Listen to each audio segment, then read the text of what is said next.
Many people begin wondering if they're doing something wrong. Why can't I just enjoy the time I have left? Why can't I stop worrying? Why do I feel so overwhelmed, especially when my animal is still here? Why can't I make a decision? And because most people don't recognize this as anticipatory grief, they actually often assume that something is wrong with them. They think they're overreacting. They think they're not coping well enough. They think they should be handling it better. But often, what they're experiencing makes perfect sense when viewed through the lens of attachment, grief, and the nervous system. What many people don't realize that there's often much more happening beneath the surface because what you're feeling is often not a sign that you're doing anything wrong. It's just information. The way you're responding to this experience right now, the anxiety, the numbness, the need to research everything, the difficulty being present, even when your animal's right beside you, none of that is random, and none of that is a character flaw. Your nervous system has been learning how to respond to life, and it has developed patterns for coping and managing long before this moment with your pet right now. And if you've experienced any losses earlier in life that were never fully supported or witnessed, if grief was something you had to carry quietly or move through silently, if you learned that staying strong meant not falling apart, your nervous system may still be carrying parts of those experiences. And when a significant loss begins approaching, those older experiences sometimes become activated alongside what's happening with your animal right now.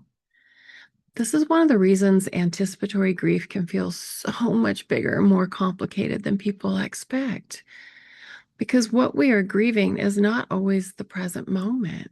Sometimes our current experiences touches the older experiences of loss, uncertainty, helplessness, or the change that is still living within us. And here's the other thing. Grief doesn't distinguish between human and animal relationships. Grief is responding to meaning, attachment, and connection. It's not determined by how long someone was in your life, but by the depth of what they meant to you.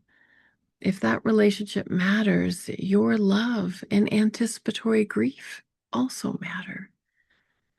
This is why having support that understands the depth of your connection and your relationship and your nervous system history explains the dimensions of anticipatory grief that you're experiencing.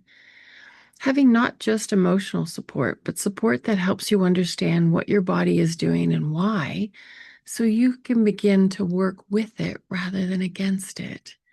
You can let go of resistance and be in compassion for what is. This is one of the conversations that became the foundation of embracing deeper connections. In embracing deeper connections, we go beneath the surface of anticipatory grief and into the body and nervous system experience of it. Because when you understand what is happening in you, and most of all, why, you stop feeling like something is wrong with you. And when you stop feeling like something's wrong with you, you begin to have much more capacity to be present with your animal in the time that remains. That presence is what embracing deeper connections is ultimately about.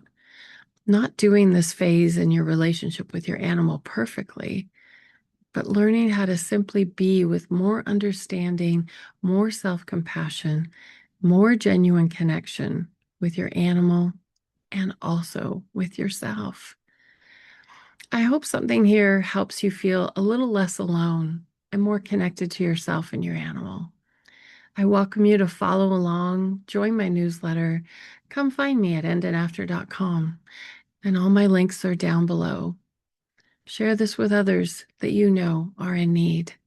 Because remember, you're never meant to silently carry this alone.